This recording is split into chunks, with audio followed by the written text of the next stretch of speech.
infrastructure more efficient, more reliable, and more resilient. These are system-wide dilemmas that need system-wide solutions.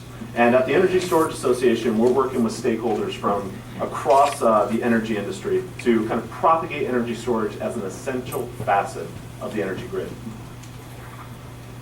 Now at ESA, I have the privilege of working every day with some of the most innovative technology companies in the world. Some of them are right here.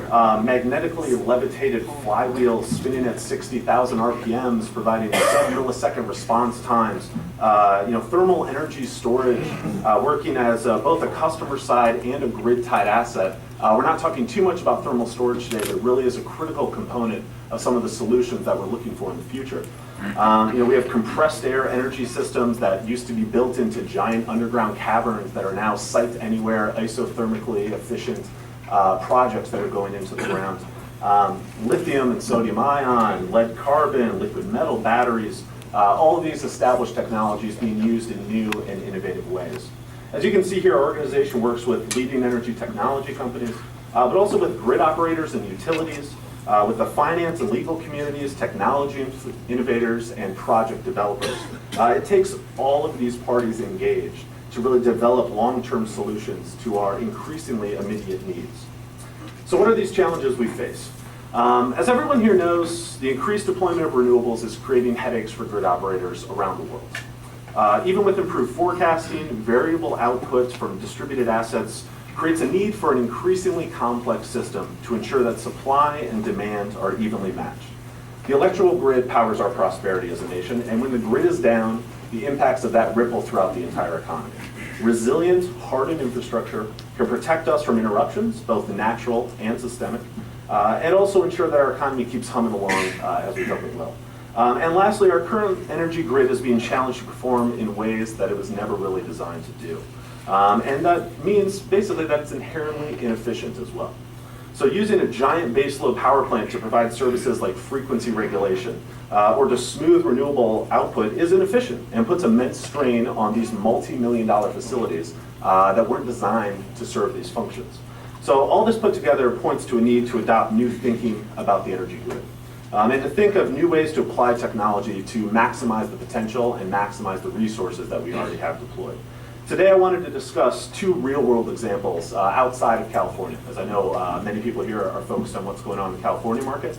Wanted to talk a little bit about some real-world examples that are in the ground today and operating. Let's start by discussing the frequency of the grid. How many people here understand frequency regulation? This is pretty widespread. Most people here get the basic gist, which is good. I'll dive into it just a little for those who aren't too familiar. The frequency of the grid and how deployment of renewables is changing the way that we think about energy. Rapid growth in renewables has challenged grid operators across the country to come up with new solutions. Except for new power sources like some wind and solar systems with electronic inverters, the vast majority of power is supplied by large, rotating AC generators turning in sync with the frequency of the grid. This is often referred to as spinning metal in the industry. The frequency of all these generators is identical and is tied to the RPM that these generators are spinning at. If there's sufficient power in the generators, then the frequency can be maintained at a perfect level. In our case, 60 hertz is what we're shooting for in the US. And any increase in the power load is accompanied by a concurrent increase in the power supplied by the generators. And generally this is done with governors that'll allow in more steam or allowing more power to drive that turbine faster. However, if there's not sufficient power, even for a brief period of time, we'll quickly see a drop in frequency, and this is definitely not good. This is what leads to brownouts and blackouts, some of the other problems that we see on the grid system. When the load ramps up quickly, like say when 60 million customers come home in the PJM interconnect and all decide to flip on the AC and start cooking dinner, flip on the TV, this causes the grid operators to need to bring on large amounts of generation to get that just in time to deal with these peak loads, all the while ensuring that near perfect frequency is maintained. And this is a real-time market that is clearing in real time, so it's very much so a large challenge. While these peak load increases at the end of the day, they're largely predictable. We can see them coming. Throughout the day, though, variations of all sizes occur. And operators need to respond in real time to keep everything running smoothly. Energy storage systems are inherently well suited to address these challenges. The Federal Energy Regulatory Commission recognized that storage systems are able to provide fast ramping services and sub-millisecond response time whenever a dispatch signal calling them into service is sent out. FERC Order 755 is a big part of everything that's going on in energy storage. And this ensures that fast ramping resources that are available for grid operators receive a capacity payment for these services, and that the speed and accuracy with which the energy is delivered is properly compensated. This is what is shown here behind me, specifically in the PJM interconnection, the largest energy market in the US. What you can see here is, previously, it had been about 13.75 per megawatt hour for this FR payment. But once pay for performance came into play, these payments shot up, $38 in some cases for this frequency regulation service. This is because of the speed and accuracy with which energy storage and other fast ramping resources can provide these services. Let's say the grid is all of a sudden delivering 100 megawatts less power than is needed. The grid operator could either send a signal that would ramp up the speed of a gas turbine on the system, or it could call on an energy storage system to correct that difference in supply and demand. In order to speed up the turbine, the signals received, more power is supplied, and the system produces more electricity onto the grid. That process, though, not only involves a delay as that is ramping up, but also requires more energy than the 100 megawatts or so that was needed as it ramps up. And in the meantime, also the frequency response, the signal has changed. So it's trying to react to something that is inherently in the past, and that makes it very inefficient at delivering these types of services compared to other options that are out there. There was a recent study by Pacific Northwest National Laboratory that looked at these ramp rates. And in this paper, they tried to define what the ideal solution would be for a fast responding resource. And the one that they came up with was something that has instantaneous response, perfect accuracy, and unlimited energy. So that is, of course, the challenge that we're all trying to meet, and that's how P&L has kind of set this up. But they observed that such an ideal resource would be more than 2.5 times as efficient as a combustion turbine in delivering these fast response resources. So now, energy storage devices obviously do not have unlimited energy at any given time, but they are available to deliver perfect accuracy, matching output to energy needed, and they can do this in an instant. And that is where the big difference comes into play. And as that specific frequency demand fluctuates in real time from 100 megawatts to 200, back down to 15, and then up again, that accurate and instantaneous response translates into real value. And that's where these larger payments have been involved in the PJM interconnection and are coming to other ISOs and RTOs as well. Without storage, all this jumping around in RPM, speed, and output, this all puts immense wear and tear on these turbine systems as well. So this is something that isn't usually calculated. But in addition to the fuel cost, running these generators back and forth at different speeds and changing them rapidly shortens their overall lifespan. And these are multi-million-dollar facilities that we're talking about. So it creates an even greater expense than just the fuel that was burned. In the chart behind me, it shows the payments to energy storage system are being compensated at a much higher rate in the past. But as PJM has learned, and they've seen over the last couple of years that they've been doing this, they actually are spending less on frequency response when using fast ramping resources than they were when they were using turbine resources and paying a lower rate. So even though they're paying almost triple what they were before, they're using more than a third or less than a third of what they had been in the past. So it actually equates out for them that this is a savings for them to have these resources. Even with a large portion of baseload generation coming from somewhat flexible natural gas power plants, when a power plant suddenly needs to come offline or output from renewables shrinks from clouds or the loss of the breeze, a large chasm will appear between supply and demand, and that can appear instantly on the grid. And storage is providing these services faster and more accurately than ever before, and creating real savings for the grid operators in the process, and profits for the people who install and manage these systems. There we go. So out in the massive West Texas wind fields, Duke Energy has installed what is now the largest advanced energy storage system currently in the US. This is a lead-acid battery system with about 36 megawatts of flexible supply and capacity that helps to smooth out their wind farm that they have out there, which is, I believe, 153 megawatt wind farm there. By storing energy generated by the wind farm, the system can respond instantly to regulate grid frequency, provide other ancillary services for grid management, or even store excess generation at night when energy is cheap, and deliver that power to help meet peak loads when those rates are at their highest. Effectively leveling out the duck curve, which we saw a couple of times today, and I imagine will be part of energy presentations for the next few years to come as we continue to tackle this problem. Frequency regulation alone is currently about a $19.5 billion annual market. This is globally. We're talking a little bit bigger than the US here. And as more intermittent renewables are brought online and connected to the grid, this market's set to grow to about $27 billion by 2020 each year. So this is a very large market opportunity and one of the driving forces for storage currently.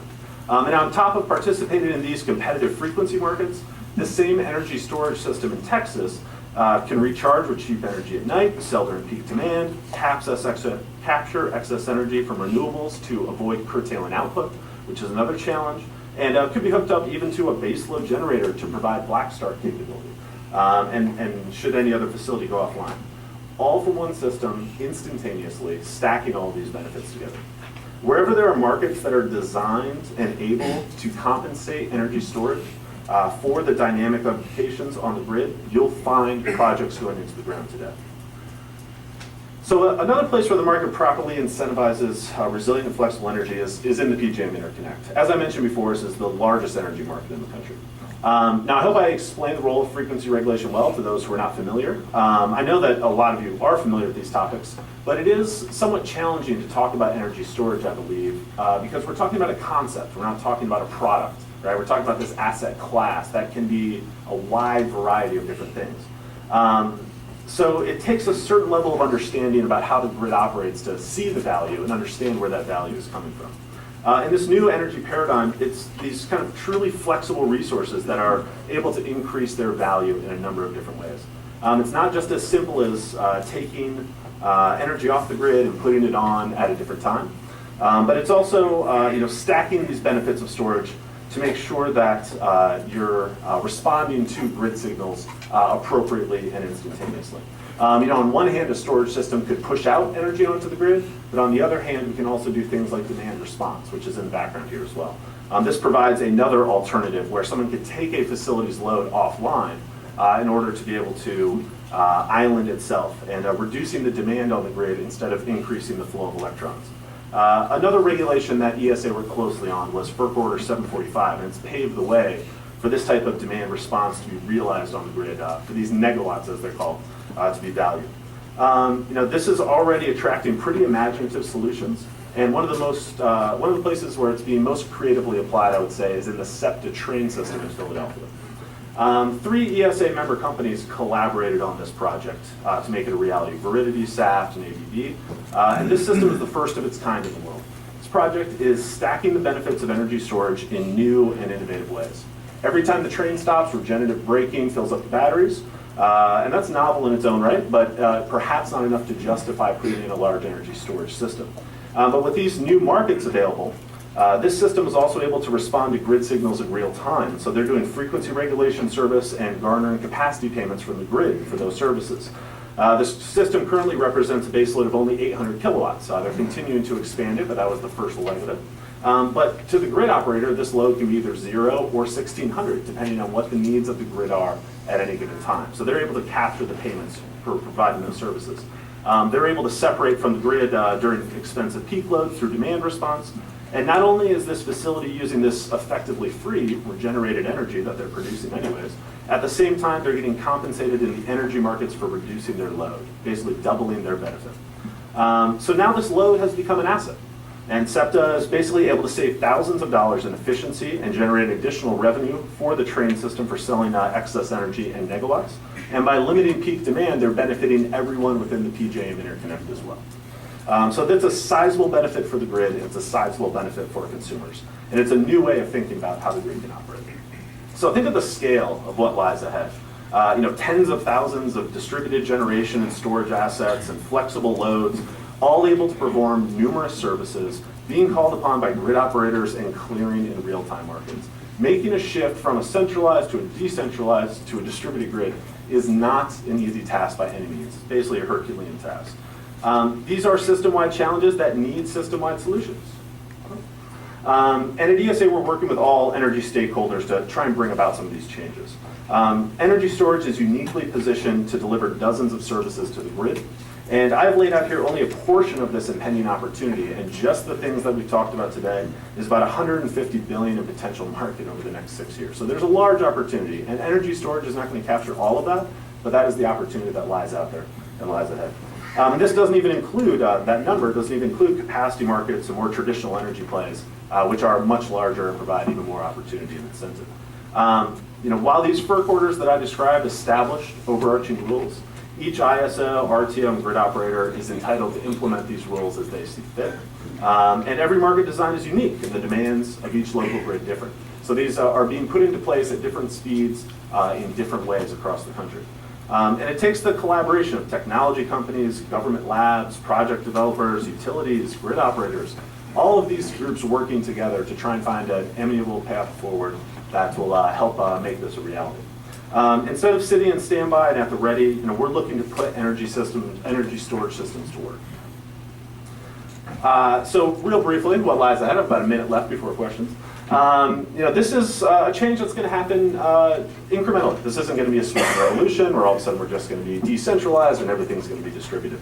This is going to be led by innovators in the space, and it's great that we had JB here today to talk about some of the work that they're doing. That's very exciting work from Tesla. New regulation on the horizon will continue to drive the need for energy storage.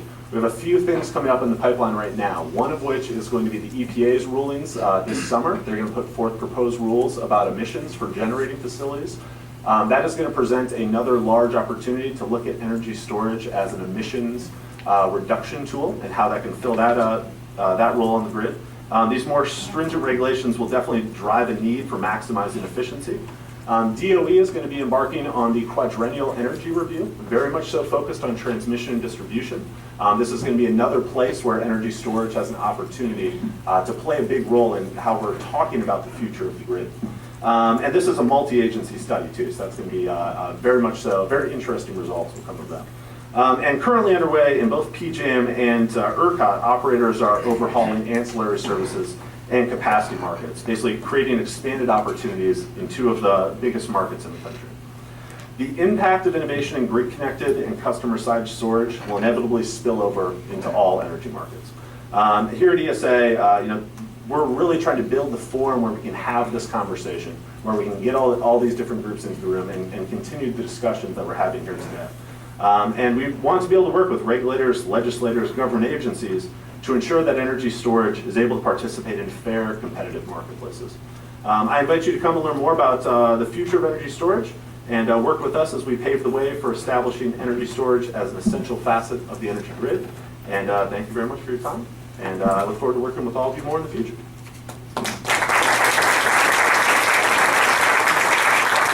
Time to take some questions.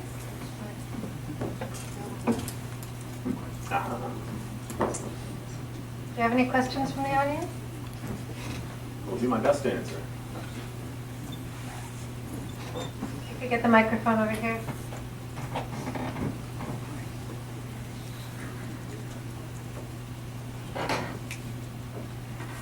Craig Lewis with the Clean Coalition. That was an outstanding presentation, and clearly you're doing great work.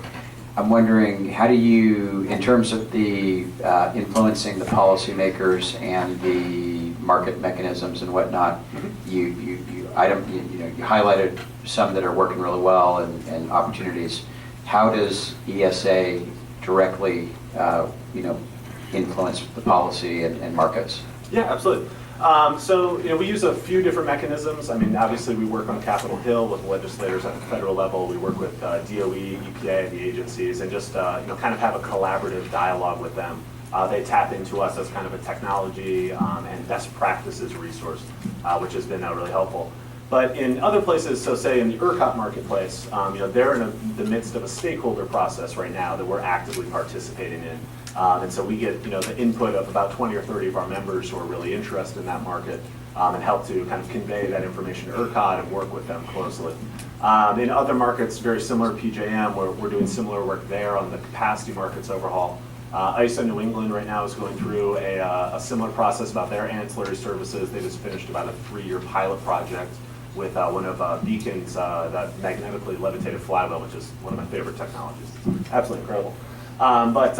So it's sort of kind of direct collaboration with the regulators and with them to just kind of establish a two-way dialogue and be kind of seen as the source for that technology and information. So it's an ongoing process. Do we have more questions for Matt? One more. All the way back.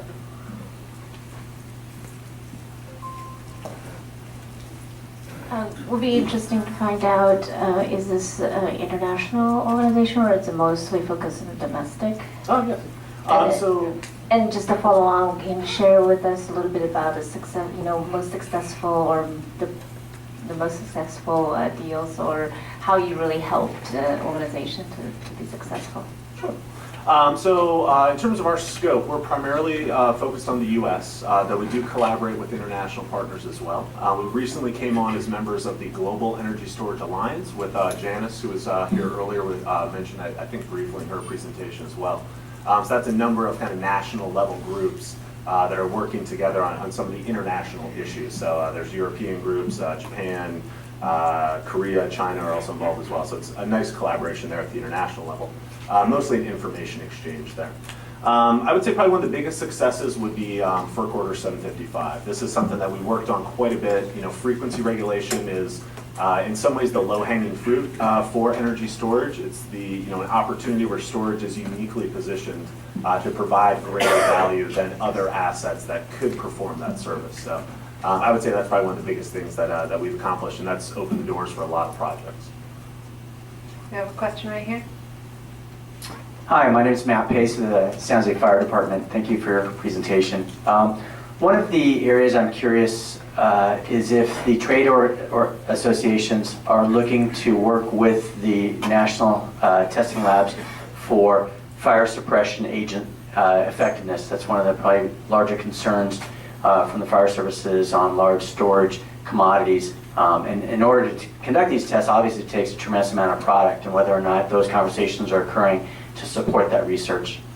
Mm-hmm. So there's a few different ways that that's kind of being tackled right now. One of them is through DOE's process. They put out their energy storage handbook update in December of last year, I believe. And one of the focuses of that was to kind of create a greater dialogue around safety and what's going on there. Sandia has really taken the lead on that, and a number of different groups are also participating. EPRI, who is represented here today, I believe, as well.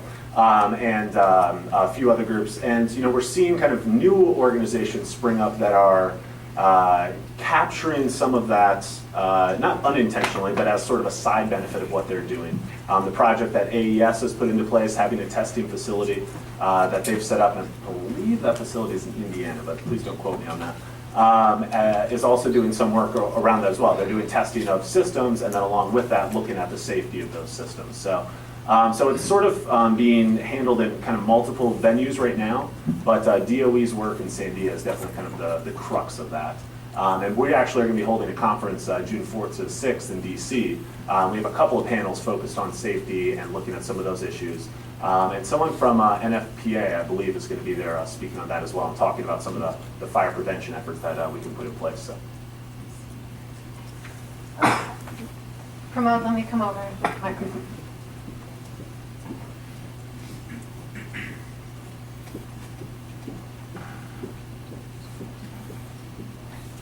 Thank you. Do you have any thoughts or share on the tax credit possibility at the federal level? And if there are any bills they were pending, what happened or where they're going? Yes, all right. Federal legislation this year. Election year politics in DC, always fun. I've been in DC for the last 14 years. I started off on the Hill. This is going to be a, gosh, how do you describe this? The House is very much so not going to focus on energy this year, which is unfortunate. The ITC is a live bill, the investment tax credit. Storage currently can qualify, but only if it's paired with a solar system or a renewable system. So we're working to have it included as a standalone. Along with that, the MLLP or MLP legislation, Master Limited Partnership, I believe is the wording there. That's another one that's live as well. That's a benefit provided to other energy applications, other energy systems, but not to storage systems currently. So that being said, I think Obama is really going to be kind of bringing his focus in the last couple of years towards clean energy, towards greater deployment of renewables, advances in EVs and things along those lines. But I don't think that's going to ripple down through Congress in this Congress. So basically, we're going to see the results that come out of the elections this year and see what the makeup is next year. And that's going to weigh pretty heavily on how to move things forward. I will say that Senator Wyden moving over to finance is a great development.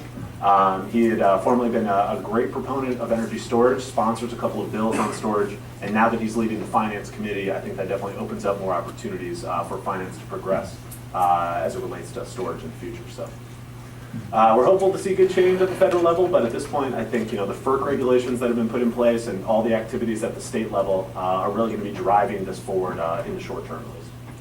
I think we're going to have to cut off the questions there, but let's take a moment to thank Matt.